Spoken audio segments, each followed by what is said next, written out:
The art of ॲडजस्टिंग.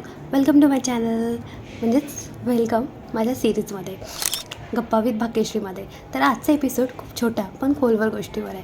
आपल्याकडे एक कला असते, छोट्या छोट्या गोष्टी बाजूला ठेवून नंतर बघू, आता नको, काही नाही असं म्हणून स्वतःला समजवायची. काळजी करू नका, मीही त्याला अपवाद नाही सगळ्यांप्रमाणेच. गेल्या आठवड्यात मला पण एक सुंदर डायरी आवडलेली.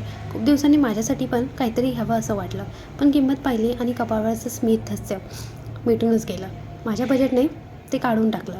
मनात आलं यात चढ पुढच्या महिन्यात घेऊयात आणि आपण तेवढ्यात परत स्वतःला ॲडजस्टमध्ये टाकलं. म्हणजे फनी ना, आपल्या इच्छा या रिचार्जसारख्या असतात, नेहमी लो बॅलन्समध्येच.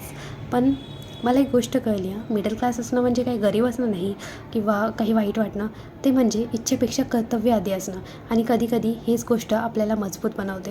हे ॲडजस्टमेंट आपल्याला शिकवतं की तुम्ही कमी नाही आहे, तुम्ही जास्त जबाबदार आहात, तुम्ही कमजोर नाही आहे, तुम्ही घरचे हृदय आहात, महत्त्वाचा पाठ आहात. आजचा टेकवे एवढंच आहे की आपल्या इच्छांना थांबवू नका, फक्त पुढे ढकला. त्या हरवत नाहीत, तर आपल्या वेळेची वाट पाहत असतात. थँक्यू.